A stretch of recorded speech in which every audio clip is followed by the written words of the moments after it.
சில பேருக்கு சொன்னால் புரியும், சில பேருக்கு அனுபவித்தால் தான் தெரியும். ஆனால் தமிழ்நாட்டு மக்களுக்கு பட்டால் தான் புத்தி வரும் என்பது கரெக்ட் தான். ஒரு சில பேருக்கு சொன்னா புரியும், ஒரு சில பேருக்கு அடிச்சா புரியும், ஒரு சில பேருக்கு ரொம்ப ரொம்ப ரொம்ப பட்டாதான் புரியும், ஒரு சில பேருக்கு தமிழ்நாட்டு மக்கள் மண்டையில நங்கு நங்கு நங்குன்னு கொட்டினாலும் புரிய மாட்டேங்குது. அப்படி புரிஞ்சும் புரியாத மாதிரி இருக்கிறீங்களே அப்படின்னு கேட்டாதான் வருத்தமா இருக்குது. அண்ணே, நீலாம் இப்படி பேச மாட்டியாண்ணே? அவளை வச்சிருக்கியா, இவனை வச்சிருக்கியா, இல்லைன்னா ஒருத்தங்களை பாடி ஷேமிங் பண்றது, ஒருத்தங்களை அசிங்கமா பேசுறது, அவதூறா பேசுறது, இல்லைன்னா இவர் வருவாராம் வந்து சிஎம் சீட்ல கொண்டு வைப்பாங்களான்னு சொன்னாங்க, வச்சுட்டாங்க. வாய்க்கிலேயே பேசு, இப்ப அதே வாயில வேற மாதிரி பேசு பார்க்கலாம். பேசுனா உள்ள வச்சு லாடம் கட்டிடுவாங்கண்ணே, வச்சு வெளுத்து எடுத்துருவாங்கண்ணே. இவரெல்லாம் கட்சி விட்டு நீக்கிட்டாங்க, ஆபாசமா பேசுறாரு, கட்சியிலே இல்லைன்னு சொன்னாங்க, இப்ப கட்சிக்காக வந்து பேசிட்டு இருக்காரு. வெக்கமே இல்லை. நீதிமன்றம் எடுத்த நடைமுறை சரி, அதை நான் சரி என்றோ தவறென்றோ சொல்லவில்லை என்று இந்த நாட்டின் காவல்துறை அமைச்சர் யாரு? ஒரு டேஷும் கிளிக்காத முதலமைச்சர் ஜோசப் சி விஜய்.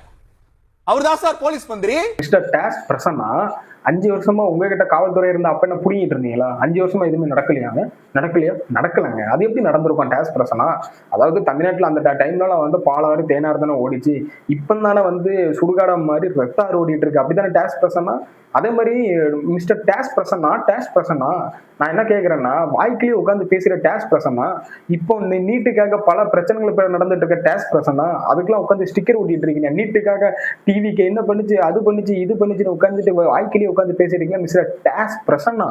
அந்த டேஸ் பிரசன்னாக்கு நான் ஒண்ணு கேட்கிறேன், நீட்டை ஒழிப்பேன்னு சொல்லிட்டு உள்ள வந்தீங்களா டேஸ் பிரசன்னா, அந்த என்ன பண்ணீங்க? அதுக்காக என்ன பண்ணீங்க? நீட்டை ஒழிப்பேன்னு சொல்லிட்டு நீங்க வந்து பொய் பிரச்சாரம் பண்ணி ஓட்டு வாங்கி கடைசியில இன்னும் வரைக்கும் நீங்க நீட்டுக்காக நாங்க மேல வருவாங்கன்னு நினைச்சோம், வரல அப்படின்னு சொல்லிட்டு ஒரு உருட்டு விட்டுனீங்களா டேஸ் பிரசன்னா. அப்பெல்லாம் எங்க போயிருந்தீங்க டேஸ் பிரசன்னா? வாய்க்கிலேயே உட்காந்து பேசுறீங்களா டேஸ் பிரசன்னா? வெக்கமே இல்லையா டேஸ் பிரசன்னா? மானம். அதாவது ஒரு டிபேட்ல கூட பேசும்போதுல சிரிச்சுக்கிட்டு இருந்த டேஸ் பிரசன்னா, அறிவு இருக்கா டேஸ் பிரசன்னா? மானகட்ட டேஸ் பிரசன்னா. நீங்க நினைக்கிற மாதிரி ஜெயில 25 புத்தகம் வச்சிருக்கேன், நாங்க உங்க கூட இருக்காங்க, எல்லாம் நல்லா இருக்கு. எனக்கு தெரிஞ்சு இப்படி ஜெயிலுக்கு போனாங்க, வெக்கேஷன் போயிட்டு வராங்கன்னு நினைக்கிறேன். அதான் இவ்வளவு ஜாலியா பேசிட்டு இருக்காரு. 20 புத்தகம் வச்சிருக்காரு, அதை வச்சிருக்காரு. நான் ஒண்ணு சொல்றேன், உள்ள எல்லாமே வசதியும் பண்ணி கொடுத்தீங்கன்னா தலைவர் 25 வருஷம்னாலும் உள்ளே உட்காந்துட்டு ஜாலியா இருந்துட்டு வருவாங்க. முதல்ல அதை கட் பண்ணுங்க. இங்க விஏபிக்கு ஒரு இது, இவங்களுக்கு ஒரு இது, எம்எல்ஏக்களுக்கு ஒரு சிறைச்சாலை, இவங்களுக்கு ஒரு சிறைச்சாலைன்னு போடாதீங்க. காமனா ஒரு சிறைச்சாலையில பிடிச்சி தள்ளிடுங்க. அந்த பொரியலா சிறைச்சாலை எல்லாம் சொல்றாங்களா, அந்த மாதிரி உள்ள பிடிச்சி தள்ளிங்கன்னா இந்த வாய் பேசுமா?